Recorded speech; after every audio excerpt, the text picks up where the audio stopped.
તો good morning guys, અમારા બ્લોગમાં તમારું સ્વાગત છે। હું છું લતા પ્રજાપતિ। તો ઘડિયાળમાં વાગી ગયા છે 11 અને અમે કપડાં ધોઈ દીધા છે। તો ચલો તમને બતાવી દઈએ। તો ગાઈસ જોઈ શકો છો ઘડિયાળમાં હવે 11 વાગી ગયા છે। તો રસોઈનો ટાઈમ થઈ ગયો છે।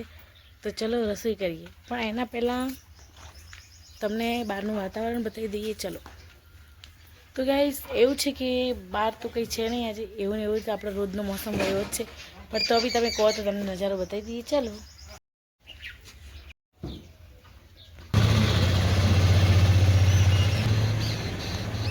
તાર જાઓ, તું તાર પોથાવાળા જાવું હે? હા, ભુવન ઘરે જાવું હે? ભુવન ઘરે જાવું એમ કે જાઓ।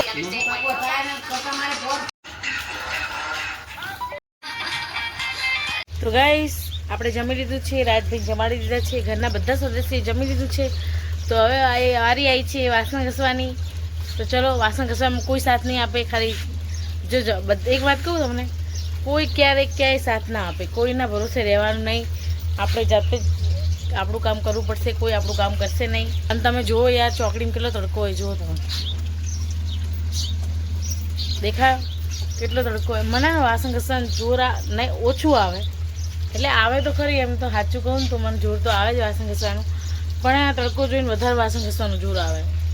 શું કરું, પણ વાસણ તો ઘસવા જ પડશે, તડકો હોય કે છાંયડો। તો ચલો હવે વાસણ ઘસી દઈએ ફટાફટ।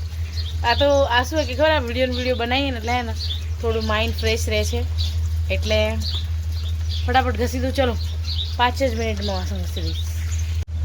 તો ગાઈસ મારે તમને એક વસ્તુ બતાવવાની, ટી-શર્ટ ચાલતું હોય ને તો ઘઉં કેવી રીતે નીકળે એ મેં તમને બતાવ્યા હતા। તો ચલો બતાવી દઈએ તમને। તો ગાઈસ હવે અમે તમને બતાવી દીધું કે ઘઉં કેવી રીતે નીકળે છે। જો આ ધુવાડો થાય છે ને એ બી ઘઉંનો જ છે, ઘઉં નીકળે છે એનો। તો આપણે તો આવી ગયા હતા આપણા મસ્ત વાલું ટ્રેક્ટર એના જોડે। તો હવે બપોરે તો કોઈ છે નહીં હમણાં અહીંયા બહાર, તો આજે બહારનો મોસમ બતાવી દઈએ તમને, જોઈ લો છે ને બાકી જોરદાર મોસમ।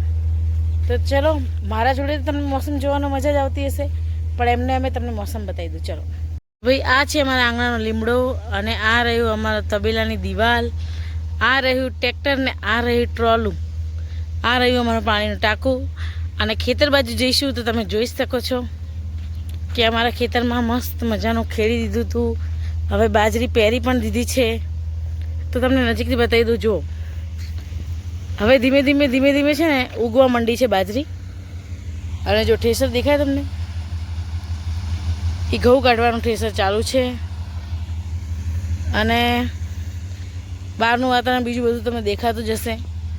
તો ભાઈ આ ખરજ છે ને બહુ જ ખરાબ હોય, એટલી ઉડે ને પછી આપણને ખંજવાળ આવે આખા શરીરે, એટલા માટે આપણે જતા રહીએ ફટાફટ। વિડીયો અહીંયા જ પૂરો થાય છે। તો અમારા વિડીયો તમને ગમે તો લાઈક, શેર, સબસ્ક્રાઈબ કરજો।